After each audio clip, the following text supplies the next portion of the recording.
Olá, sejam todos bem-vindos a mais uma videoaula nesse canal. Eu sou o professor Antônio José Salles e nesse vídeo iremos falar sobre a formação dos blocos supranacionais. Lembrando que este assunto é a continuação da aula anterior, onde nós falamos sobre o espaço geográfico mundial e a economia. Iremos abordar os blocos econômicos União Europeia, NAFTA, ASEAN, APEC e Mercosul. Nas últimas décadas, um fator que contribuiu de forma decisiva para o aumento do comércio internacional foi o processo de regionalização dado por meio da formação de blocos econômicos supranacionais. Esses blocos econômicos visam a união de países em acordos entre eles, que visem a facilitar o comércio entre si. Mais de 85% do comércio internacional se dá por meio de blocos, associação de países que visa facilitar acordos comerciais entre os países membros. Vamos observar a União Europeia, a atual formação da União Europeia com 27 países. Lembrando a saída do Reino Unido, por isso a atual formação da União Europeia está com 27 nações associadas. A União Europeia surgiu do antigo Marco Comum Europeu. É composta atualmente por 27 países, dos quais a maioria usa o euro, a moeda do bloco. Então, o euro é a moeda corrente entre esses países, a maioria deles, moeda forte, aceita pela maioria dos países, embora alguns outros países ainda utilizem as suas moedas nacionais. Porém, o euro tem um peso importante dentro do grupo. A União Europeia resulta de um complexo e progressivo projeto de integração regional, englobando vários níveis de relações entre os países. Então, além de um acordo comercial, esses países têm acordos de zona de livre comércio, união aduaneira, mercado comum, união política, econômica e monetária. Se nós formos observar, a zona de livre comércio em si é o acordo entre esses países, onde o mercado, o comércio entre esses países tem uma certa facilitação. A união aduaneira faz uma referência à questão das fronteiras, digamos que as mercadorias têm uma facilidade maior de trânsito dentro desses países, uma vez que existe essa união de aduanas, não necessariamente a cobrança de impostos ou barreiras alfandegárias entre as nações, e sim a união desse bloco para facilitar esse comércio. A união política, lembrando também que a União Europeia tem um pacto político entre os países, então todos os países que compõem a União Europeia têm acordos políticos estabelecidos, além dos econômicos, e monetário, como nós falamos anteriormente, em relação à moeda, a moeda do bloco, que é o euro. A expansão da organização tende a abarcar todos os países do continente que apresentem estabilidade econômica e política. Então, uma das obrigações desses países é que mantenham uma certa estabilidade econômica e também política. Lembrando que a intenção desse bloco é expandir e conseguir alcançar mais países de toda a Europa, além dos que já compõem esse grupo. Quando nós falamos em união política, nós temos aqui a imagem do Parlamento Europeu em Estrasburgo, na França. Aqui é onde se reúnem os líderes dos vários países que compõem o grupo. É como se fosse a representação do parlamento de cada país, onde eles se encontram nesse local para debater os interesses comuns de cada país. A crise na Grécia. Vamos falar que dentro da União Europeia existem alguns países que passaram por crises nos últimos anos. A mais emblemática foi a crise da Grécia. Ao organizar as Olimpíadas de 2004, a Grécia atingiu o nível máximo de endividamento. Os gastos governamentais foram altíssimos, alavancados pela corrupção. Então nós temos aí um problema que acontece em vários países de endividamento e gastos públicos exorbitantes, principalmente da organização de eventos grandiosos, como por exemplo foi as Olimpíadas de 2004 na Grécia. Soma-se a esse cenário a crise econômica internacional deflagrada em 2008. Então, além da Grécia já estar nesse período em um certo endividamento, abalada por crises de corrupção dentro do seu governo, ainda chegou a crise econômica global em 2008 e veio a complicar ainda mais a situação. Então, a crise na Grécia atingiu os outros países do bloco, gerando uma reação em cadeia, ou efeito dominó, que repercutiu até mesmo nas economias mais desenvolvidas do bloco.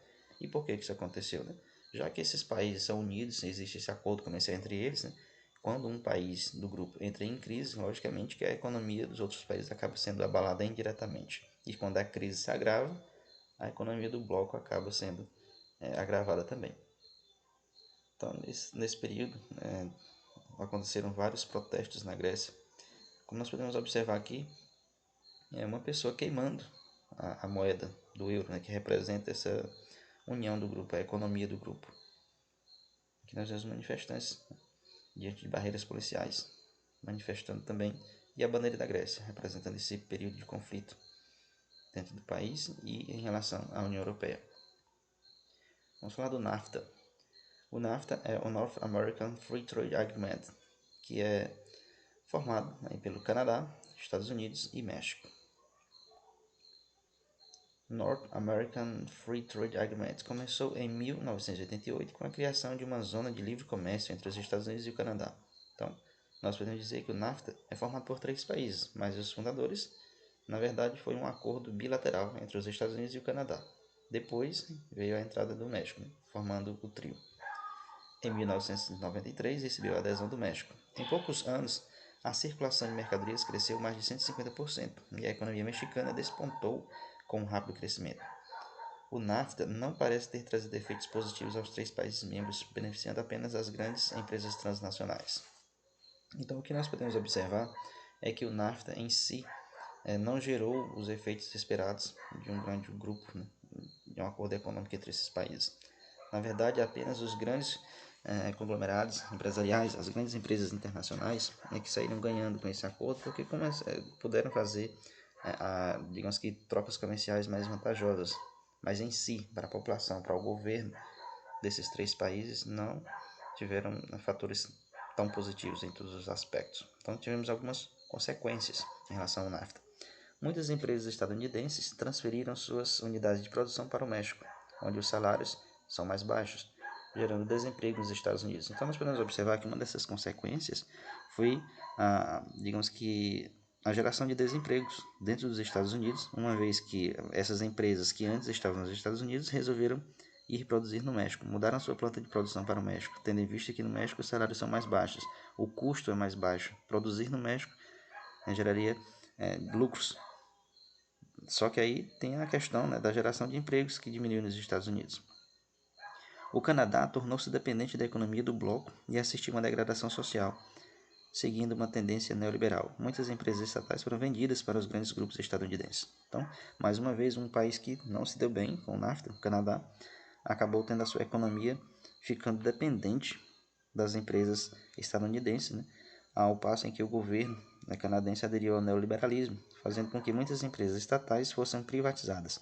Só que essas privatizações ocorreram para grandes grupos empresariais americanos ou estadunidenses.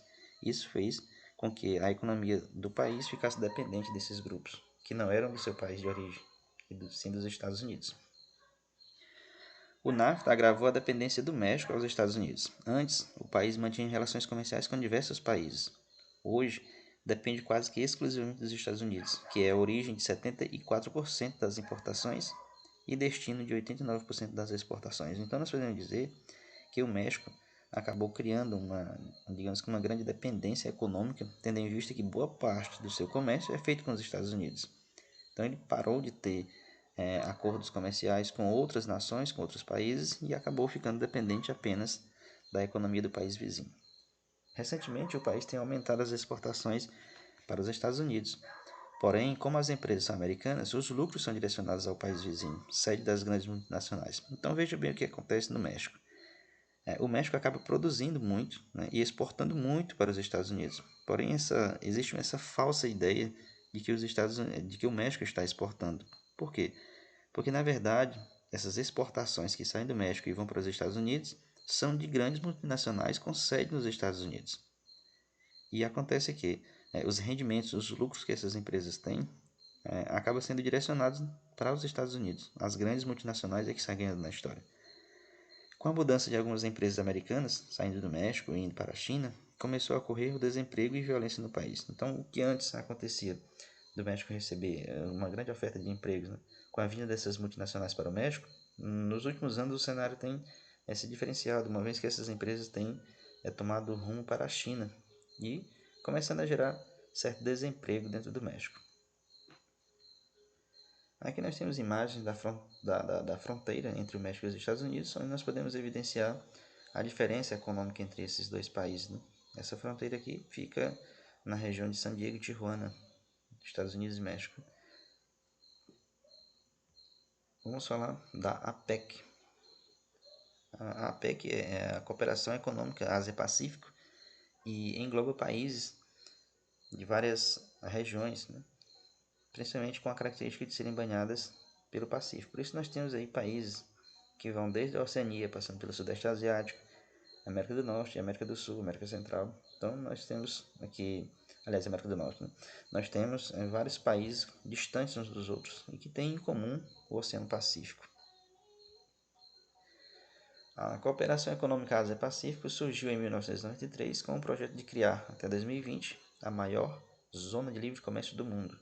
São 21 países membros que, em 2012, eram responsáveis por 44% do comércio mundial. Então, nós podemos observar que esses países representam grandes potências econômicas. Se a gente for observar, nós temos aqui países importantíssimos na economia global, como a presença dos Estados Unidos, da China, do Japão, da Coreia. Então são países que têm um peso muito grande na economia global. Por isso que esse grupo econômico acaba tendo uma importância muito grande, representando 44% da economia do globo. Um dos grandes problemas desse bloco é que seus países membros são muito distantes entre si, apresentando características socioculturais, econômicas e políticas muito distintas. Uns têm indústrias extremamente avançadas, outros são países com mão de obra barata e graves problemas sociais. Nós podemos observar que ocorre o distanciamento geográfico entre esses países. Nós podemos observar, como eu citei anteriormente, né, que eles têm em comum o Oceano Pacífico, que é o maior oceano da Terra, e isso representa as grandes distâncias. Imagine uma empresa do Chile fazer comércio com Hong Kong. Tem que atravessar todo o Oceano Pacífico. Além dessa distância geográfica, nós podemos falar do distanciamento social que existe entre esses países, né? A cultura desses países são diferentes, né? Então nós podemos observar que nós temos aí países sul-americanos juntamente com países do Sudeste Asiático. A sua organização política, econômica e social é diferente. Mesmo assim, estão no mesmo grupo de países, formando esse pacto econômico. Então nós podemos observar, por exemplo, na cultura, comida típica vietnamita, né? Nós podemos observar que as comidas são, em alguns casos, comidas exóticas, né? No Sudeste Asiático é comum, né, a presença de comidas que não são consumidas em outras regiões. Só um exemplo da diferença cultural entre esses países. Aqui nós temos o símbolo americano, que são as comidas de fast food, né? Com essa grande rede de comidas de fast food. E essa rede de comidas, né? Comidas rápidas, por exemplo, se expandiu e está presente, logicamente, no mundo todo e nesses países que compõem o grupo lá no Sudeste Asiático. Isso nós podemos observar que é um choque de cultura, mas que ao longo do tempo esses países, essas culturas vão se mesclando, vão se adaptando umas às outras, né? Já que nós vivemos em um mundo globalizado e essas empresas transnacionais ocupam praticamente todo o globo. Vamos falar agora do ASEAN. A ASEAN é uma associação das nações do Sudeste Asiático, né?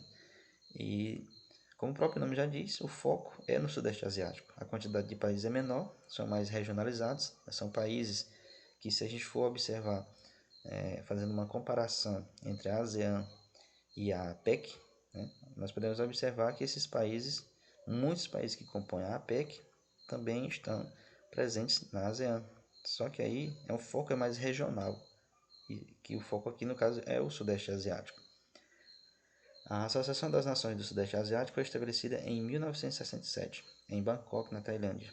Esses países buscavam a cooperação para assegurar a estabilidade política e econômica no contexto da Guerra Fria. O grupo tem buscado cada vez mais acelerar o crescimento econômico dos países membros, transformando o pacto em uma zona de livre comércio. Como a maioria dos países do bloco da ASEAN também fazem parte da APEC, a integração regional e comercial torna-se facilitada. Então nós podemos dizer que esses países, né, que formam a ASEAN, além do acordo regional que eles também têm o acordo por meio do outro bloco que é a APEC. Então isso acaba facilitando a integração regional e comercial. Então nós podemos dizer que esse grupo aqui tem uma facilidade por terem muitos desses países dois acordos, por pertencerem duplamente em dois blocos. Vamos falar agora sobre o Mercosul. Buscando o desenvolvimento regional e a aproximação política, foi criado, em 1991, o Mercosul. A meta do Mercosul é integrar as economias por meio da livre circulação de mercadorias entre os países membros. Os avanços continuaram e, em 1998, os líderes do Mercosul assumiram um compromisso com a democracia. Para ser membro do bloco, o país tem que ser uma verdadeira democracia. Dessa forma, caso algum país passe por graves problemas políticos, acaba sendo suspenso do bloco. Isso tem ocorrido, de certa forma, com alguns países que compõem o Mercosul. Nós podemos observar aqui que os membros fundadores foram Brasil, Paraguai, Uruguai e Argentina. A Bolívia está em processo de adesão permanente. O Paraguai, que é um dos países fundadores, foi suspenso em 2012 e retornou ao bloco após a sua estabilidade política. Isso aconteceu em 2012, após a deposição no impeachment de seu presidente, que ocorreu naquele ano. Logo depois, quando a situação voltou ao normal, o Paraguai voltou digamos, ao grupo. Né? O último caso que nós temos é a Venezuela. Todos nós sabemos o atual momento da Venezuela, passando por crises, né? Crise econômica e social. É um membro permanente, só que atualmente está suspenso devido à crise política e econômica daquele país. Outros países que formam o Mercosul, só que de forma como países associados, nós temos o Chile, Colômbia, Equador, Peru, Guiana e Suriname.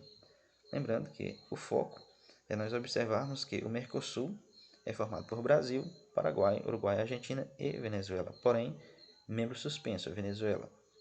E os países associados, né, os outros países que compõem aqui a América do Sul. Por falar em crise da Venezuela, nós temos aqui imagens representando esse momento de tensão na Venezuela e por isso a justificativa para que esse país esteja suspenso do bloco.